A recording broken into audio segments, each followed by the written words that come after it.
So what's going on?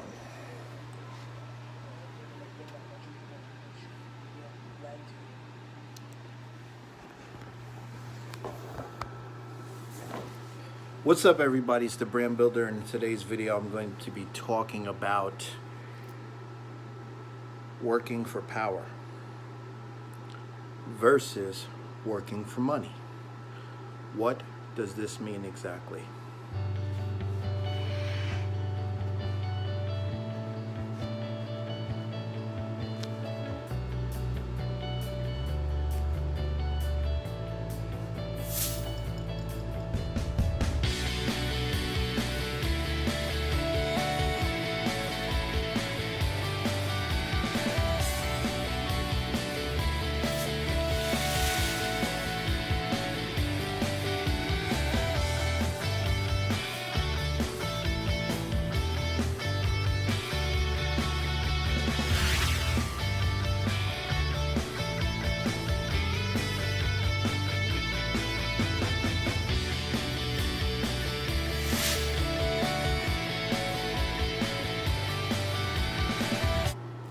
A long time ago, our ancestors noticed that there was a need that human beings were going to eventually have no way of avoiding, right? So what are the three essentials to living? Food, clothing, and shelter. I preach this all the time. Food, clothing, and shelter. Who's growing your food? Who's making your clothing? And who's providing your shelter? So landlords, farmers, and clothing manufacturers and designers are always going to have money, and they're always going to be in business. Don't focus on the competition. The competition doesn't exist. It's not real. So what am I talking about in this video? Basically, I'm talking about what everyone can do to have that same entrepreneurial thing going on in their lives that most entrepreneurs got going on, which is ownership, right? There's a chance to share in the wealth. There's a chance to share in responsibilities. There's a chance to share in excuse me, in accountability. But the problem is, no one wants to tell you the truth, right? Starting with subscribing to my channel if you're not subscribed yet, liking this video, and commenting below. The truth is generally always the same. Perspective changes everything. I'm going to prove that right now. I'm going to teach you guys why working for power is better than working for money. So, here's what you got to look for when you're working for money. You're looking for a way to pay bills. Now, once you've gained a way to pay your bills and you have extra money, you don't have the money discipline to save money and put it to the side and invest it in something. You don't have anything to be accountable toward. You don't have a responsibility that you have to feed, or something that relies on you in that way where you can actually use it to build or create something or build a brand. Okay, and in this case, I'm talking about building a portfolio. So what is your brand? Your brand is yourself. Everyone builds a brand. Your own entire life is a brand. I'm not talking about the sneakers. I'm not talking about the clothing. I'm not talking about the fancy gold watches or anything of that nature. What I am talking about is, how do you manifest a level of ownership that pays you so that you don't have to trade your time for money? We're going to talk about that. If you're anything like a boss, such as my cup says, this goes away. Anyway, so let's talk about it. How do you work for power versus working for money?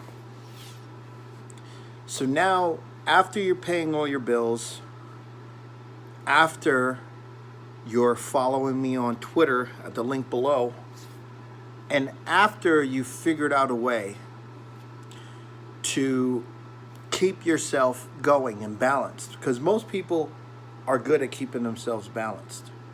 But here's the mistake that we usually tend to make. We forget that life is a hustle, because life is not easy. It's a journey.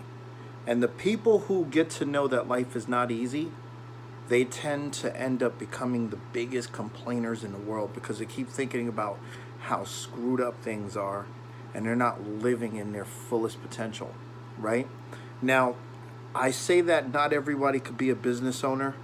I've said that they could, actually, and I'm saying that not everybody, but I'm not contradicting myself. I'm editing myself, and I'm playing with timing because it's all about timing, whether or not you're ready. There's an old saying, when the student is ready, the teacher will arrive. All right? So everybody has it in them to be an entrepreneur, but not everybody is ready at the same time. Trust me, you. Some people, what it would take one person a week to learn, it could take somebody else 10 years. And I'm going to tell you something weird. It's not so much that that person who did it in a week is better than that person who took 10 years. It's just the person who did it in a week figured something out that balanced everything. And the situation and the timing was right. Somebody else's timing may not be correct. So let me tell you how to avoid that situation and how to understand that you can work for power, because there's nothing wrong with working a job. I don't know who's telling everyone all of a sudden, because there's a bunch of gurus on YouTube, that it's not cool to work a job. I don't know who's telling people this. It is cool to work a job. Most people work a job. There's more jobs than there are businesses. There's more jobs than there are business opportunities. So, because jobs need to be done. People need other people in order to build wealth and build their company. They need people they can trust on. They need people they can rely on. And in doing such things, they need to rely on labor. So, let's just suppose your check's $500 a week, right? Should we do the numbers?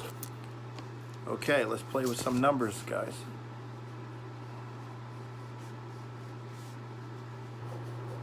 Your check's $500 a week. Excuse my handwriting, it's sloppy, I don't care.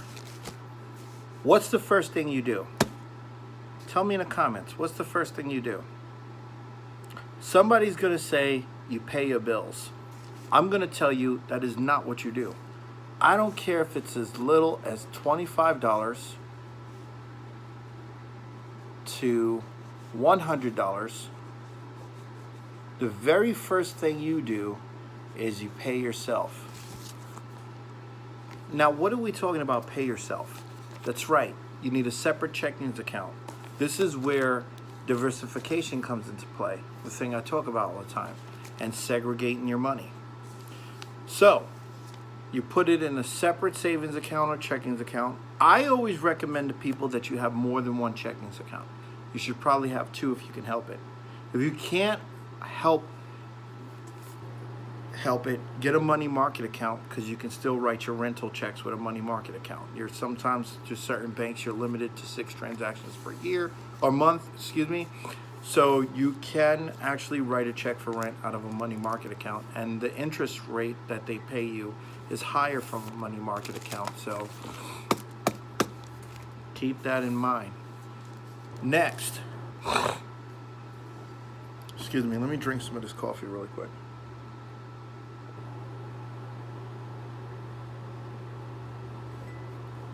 Next, when you pay yourself, you get to break it up. So every week you get paid $500, you put $100 away. You can put $25 away. What are you doing? You're gonna invest in things that pay you back. This is a little lesson called assets versus liabilities. I'm gonna put an A and an L, okay? Are you an asset acquirer or a loser? Psych, I'm just kidding. Liability acquirer. Liabilities could be things like car notes, cell phones, payments for things that you don't use. Liabilities can get steep and they can bug you, but every once in a while you got to train yourself to deal with the real, which is basically to get yourself out of the liability world and start learning how to pay yourself things, right? So you're putting your cash away. Now your tax return's coming. Everybody's getting a tax return. Your tax return comes. What do? Some people want to spend their money. Listen, even if you just take only half, I would prefer you take the whole thing and put it away. But even if you took half of it, if it's $1,000, put $500 away, all right? You're gonna invest in something that's gonna pay you. So now if you're making enough money and you get enough money to buy maybe a home, a duplex, triplex, maybe fourplex, maybe even an apartment building at some point, if you were able to save over $100,000, and you can go to the bank and say, I want to buy this apartment building. Now you're a landlord. Now you got tenants. You got real estate investing, you have stocks. I always recommend to people who don't have a lot of money, and if you've never invested before, I don't think real estate is the first thing you should be investing in.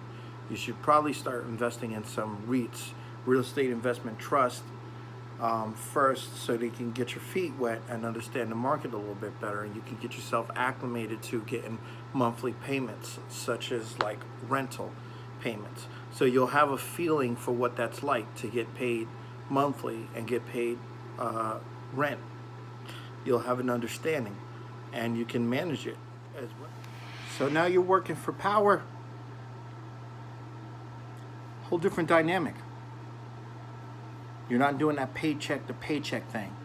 You're building, you're building, you're building, you're building. So you get $20,000, $30,000 saved up. You work a system. Everything is all about a system. You work a system. It doesn't have to be huge. Okay, you work a system. After working that system, you just calmly push yourself into the next level. Right? You work the system, you buy things that pay you. You work the system, you buy assets that pay you. Continue to keep buying assets that pay you. This is called working for power. Eventually, you'll start seeing yourself making a couple of $100s a month, $200 a month, $500 a month. Now, if you got rental properties, maybe you're in the $2,000 to $3,000 a month.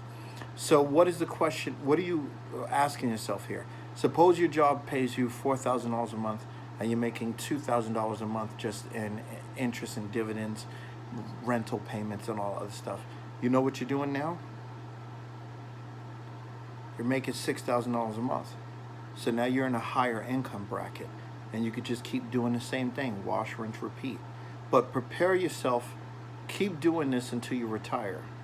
Keep doing this, keep hustling hard until you retire.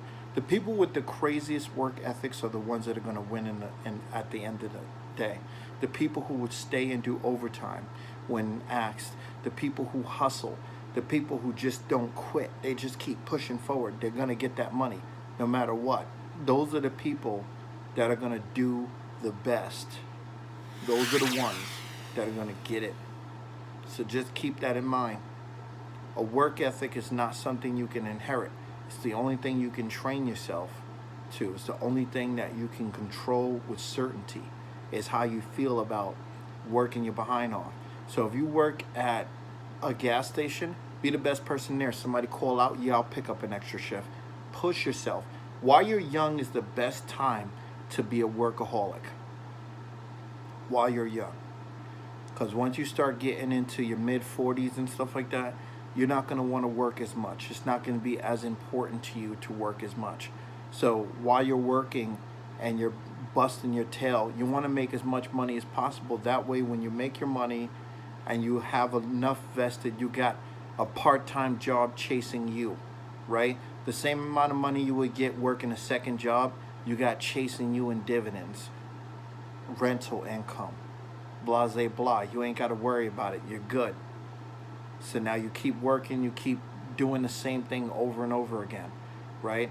If you got $500 leftover rental income after mortgage and everything is all paid up, you can do the same thing, wash, rinse, repeat. So now you're doing $500 a week, you're putting $100 a week in, put an extra $100 a month in, so that you got even more going.